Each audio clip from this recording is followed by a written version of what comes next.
As always, before I go ahead and talk about what's going on in the sports world, let me just go ahead and try to check my audio real quick. Sports world, let me just go ahead and try to check my audio.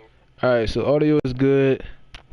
Um, what I want to start off with is the big Kristaps Porzingis trade to the Dallas Mavericks. Already, Kristaps Porzingis was being compared as far as comparisons and his play style to the Knicks, Dirk Nowitzki, which is a great comparison. I think he's a bit taller than Dirk Nowitzki. Porzingis is 7'3". Um, can shoot the ball, can handle the ball pretty well for his size. Just going back to his stats in the 2017-2018 season and going further back. In his first season, he averaged 14 points, and he was shooting 42% from the field and 33% from three. Second season, 45% from the field, 35% from three, and 18 points. And in the 2017-2018 season, when he got injured, he was shooting 43% from the field, 39% from three, um, and he was averaging 22 points per game. Every year he was averaging anywhere from about 6 to 7 rebounds. He was only averaging about 1 assist and about 2 blocks per game. And he was doing all of this being a primary option for the Knicks. So you can only imagine what he will do on a team like the Mavs with Luka Doncic. Um, Looking at Porzingis' defensive stats, one thing that I think he might struggle on a little bit is switching on to the smaller guards. He doesn't have the best foot speed. Well, to be honest, not pretty much no big man has really good foot speed when trying to switch and guard the guards. But if he can at least be okay at it, decent to okay at switching and not giving up points every possession, then all in all, it'll turn out well for the Mavericks. Just looking back at his defensive stats in the 2017-2018 season, he was allowing his opponent to shoot 42% from the field on 15 attempts, and that's really, really, really good. Um, of course, it can always be better, but that's definitely not bad. And looking at his 2 blocks per game, he's basically replacing. Well, he is replacing DeAndre Jordan, but they're still getting the rim protection.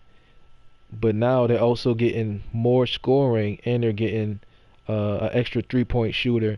So imagine a lineup that I'm pretty sure the Mavericks are going to get. I know they got Tim Hardaway Jr. Let me go ahead and see if I can pull it up so I can get the exact players. Let me see. So Porzingis, the Mavericks got Porzingis, Tim Hardaway Jr., Courtney Lee, and Trey Burke. So you have Tim Hardaway Jr., who's a pretty good shooter, Courtney Lee, who's a pretty good shooter. You have Trey Burke, who's been a pretty solid point guard for the Knicks.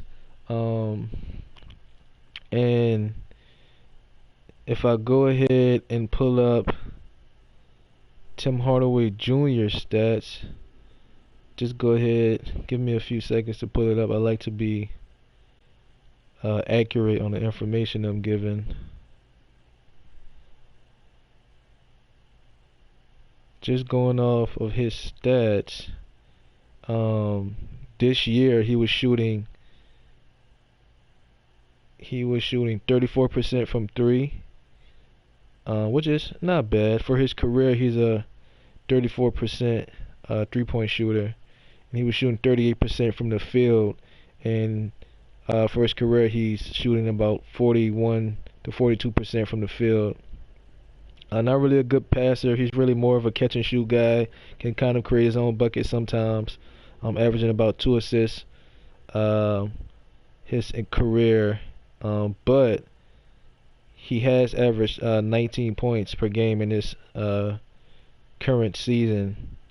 And I think with him playing, well, I know with him playing with Porzingis and um, Luka, that he's definitely going to get a lot more open looks compared to when he was playing for the Knicks this season.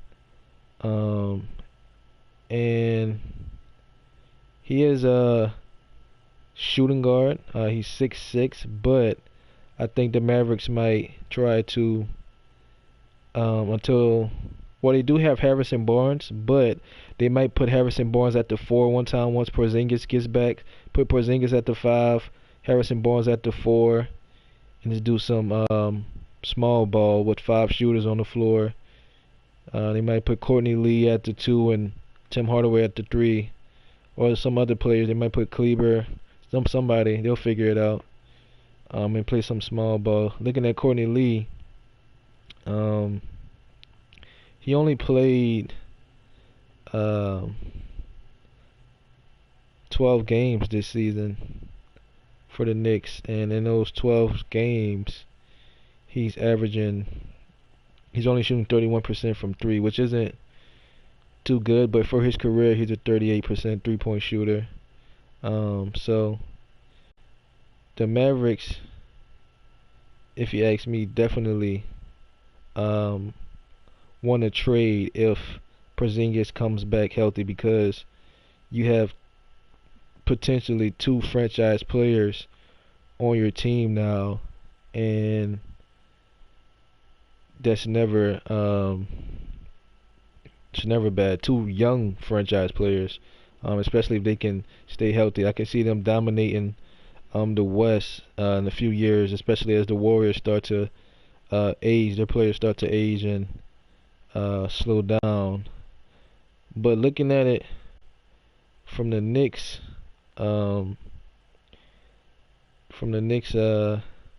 side of things, they got Dennis Smith Jr., DeAndre Jordan, Wesley Matthews. Wesley Matthews is, spot up guy, 3-and-D guy. DeAndre Jordan is a rim protector, pretty good at switching on defense and guarding and protecting the rim.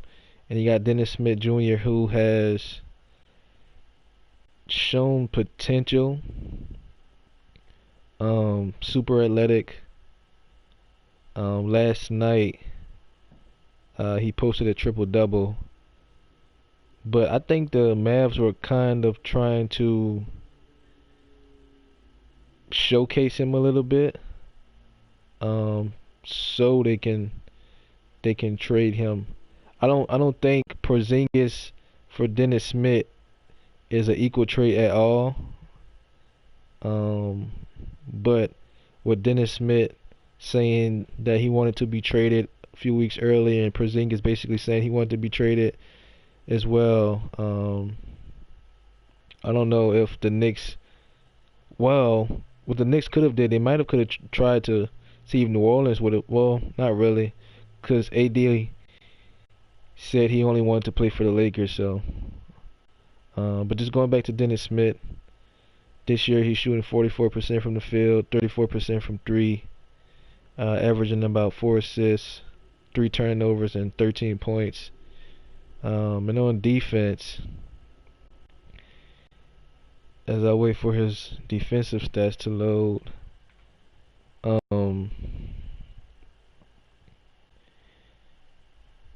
he's allowing his opponent to shoot 43% from the field on 13 attempts, which isn't bad. It's not the best, but it's not bad. So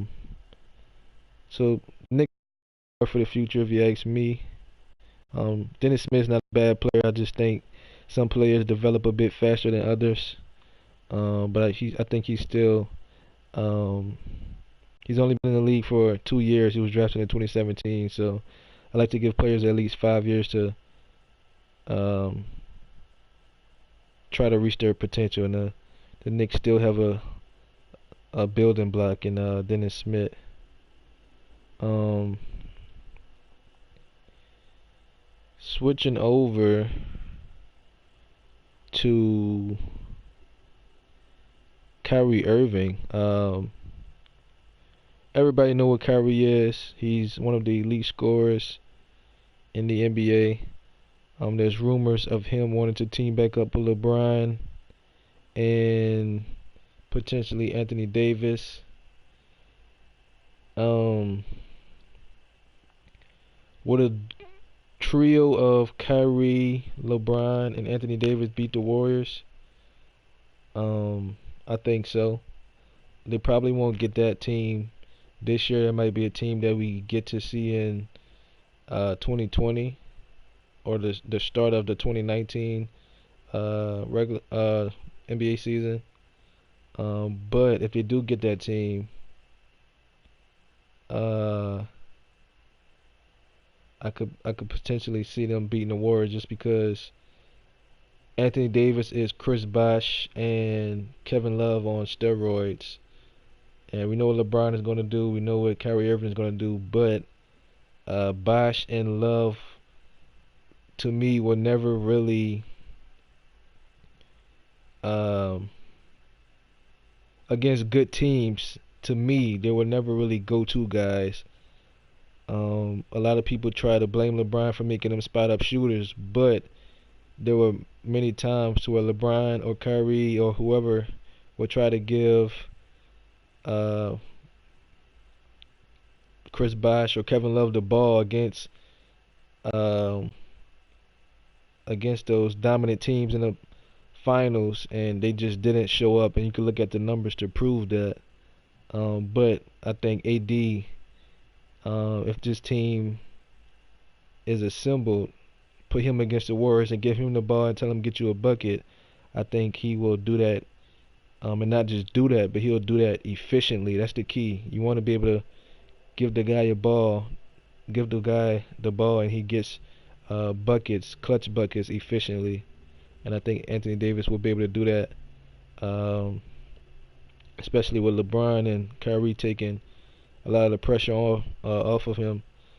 Basically, if they get this team together, they're just going to need some shooters who can play D, defend, and I don't think that'll be a problem to do. And I definitely would like to see that. It'll be real entertaining, and it'll be real good for the fans and for the NBA. So I'm definitely gonna keep my eye on that.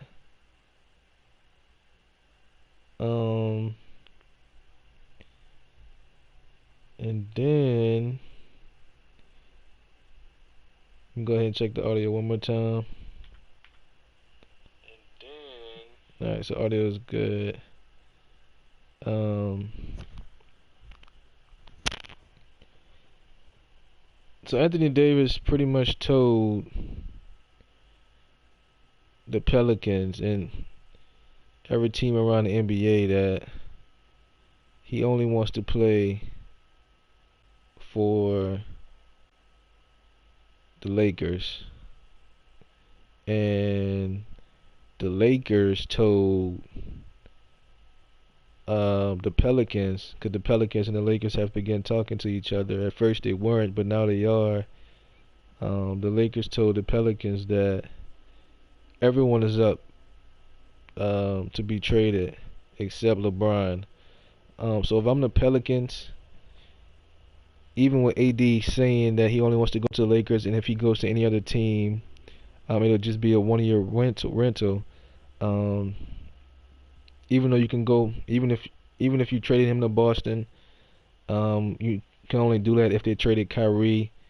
So let's say you trade AD for Kyrie, and because you get pretty much superstar for superstar, you might not get as much if you traded him to the Celtics. But if you trade him to the Lakers, you could potentially get Lonzo, Ingram, Kyle Kuzma, Zubac, and some draft picks. While you still, of course, no matter what team you trade him to, you're going to lose the trade unless you get another superstar. I definitely wouldn't be mad if I was a Pelicans fan, if I had that much young talent coming back um, to my team for Anthony Davis. So a lot of stuff going on, and gonna keep my eyes out on what's gonna happen next.